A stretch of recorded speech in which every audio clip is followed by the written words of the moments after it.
బతుకమ్మ పండగకి బతుకమ్మ చీరలు ఇస్తారనేసి పాపం మహిళలందరూ కూడా ఆరాటపడ్డారా?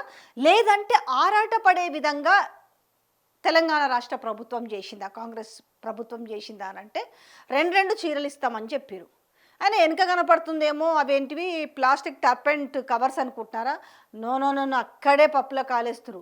మహిళలకు ఇవ్వాల్సిన బతుకమ్మ చీరలు తీసుకుపోయి ఎలక్షన్ కోడ్ ఉందని చెప్పి ఈ పార్టీకి సంబంధించిన దిమ్మలు ఉంటాయి కదా, ఈ దిమ్మలకు కట్టిరు. ఇగో కలర్స్ చూడండి, ఇవి ఇవి ఇక్కడ మీకు డిజైన్ కనిపిస్తుంటుంది. ఇగో వీటికి చీర కొంగుకు సంబంధించి ఈ చీరలనే మహిళలకు ఇవ్వాలనుకున్నారు. బట్ మహిళలకు ఇచ్చే సమయం లేదు, కానీ ఈ చీరల్ని అంటే ఏ రకంగా అవమానించారు చెప్పండి? ఇంక వీళ్ళకి ఏం దొరకలేదా? ఇది ఎక్కడ నకరకల్లో చోటు చేసుకున్న అద్భుతమైన ఘట్టం అన్నట్టు. అంటే మహిళలకు చీరలు ఇవ్వకుండా ఏ రకంగా అవమానించినట్టు. గత ప్రభుత్వంలో ఎట్లుండే, పండగకు సరే ప్రతి ఇంటి మహిళ ఆడబిడ్డ చీర కట్టుకోవాలని ప్రభుత్వం తరపున వాళ్ళు బతుకమ్మ చీరల్ని గౌరవంగా ఇంటి ఆడబిడ్డలకు అందజేసారు. బట్ ఈ ప్రభుత్వంలో మాత్రమేంది, బతుకమ్మ చీరల్ని దసరా పండగకి ఇవ్వకపోగా ఈరోజు ఎలక్షన్ కోడ్ వస్తే అప్పుడేమో రెడీ కాలేదని చెప్పారు. కనీసం రెడీ అయినంత వరకన్నా పంచిర్రా అంటే అది లేదు. బట్ ఇప్పుడు మాత్రం ఈ అంటే ఇక్కడ ఏంది, రాష్ట్రంలో ఉన్న మహిళల్ని అవమానపరచడం. అదే మనం ఇవ్వాల్సిన వాళ్ళు పండగ కట్టుకుంటానంటే చీరలు ఇవ్వలేదు, కానీ మనం ఎలక్షన్ కోడ్ అని చెప్పేసి ఈరోజు ఈ దిమ్మలన్నిటినీ కూడా వీటి కనిపించకుండా ఏ పార్టీకి సంబంధించిన ఉంటాయి కదా దిమ్మలు, అవి కనపడకుండా తీసుకొచ్చి ఇగో ఇట్లా బతుకమ్మ చీరల్ని తీసుకొచ్చి వీటికి గట్టిన పరిస్థితి ఇట్లా కనబడుతుంది. ఇప్పుడు సీతక్క సమాధానం చెప్తుందా, లేకపోతే కొండక్క సమాధానం చెప్తుందా? మరి మహిళా మంత్రులు ఉన్నారు కదా, ఎవరైతే గింత పదం ఉన్నోళ్ళు గంత పదం ఉన్నోళ్ళు కూడా లేచి నోరంతా గబ్బు చేసుకొని మాట్లాడిన మహిళలు కూడా ఉన్నారు కదా బతుకమ్మ చీరల గురించి. అవి మసిగుడ్డలని అవని అంటే ఇప్పుడు ఇవి మసిగుడ్డలని చెప్పేసి ఆ దిమ్మల గట్టిరా ఏం సమాధానం చెప్తారు? అంటే నోటికి ఫ్రీ ఎవడేమన్నాడు అనేసి, కానీ అబ్జర్వేషన్ చేస్తుంటారు, తెలంగాణ ప్రజలు కూడా అబ్జర్వ్ చేస్తుంటారు కదా.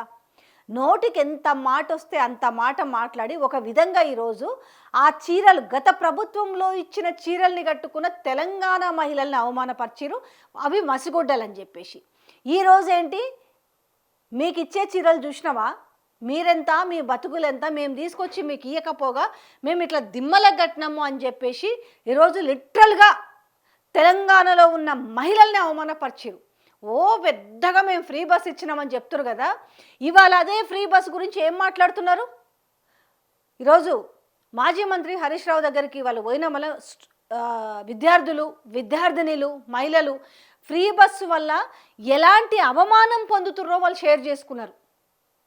మరి చాలా గొప్పగా చెప్తారు కదా, అసలు మేము ఎవ్వరు వెళ్ళదు, గుళ్ళకు తిరుగుతారు, గోపురాలు తిరుగుతారు, మొగుళ్ళతో పంచాయతీ పెట్టుకొని ఛార్జీలు లేకపోయినా రేవంత్ అన్న ఇచ్చిన బస్సులో ఫ్రీగా పోతురు అనేసి అదుపు తప్పి మాట్లాడిన మాటలు ఉన్నాయి కదా.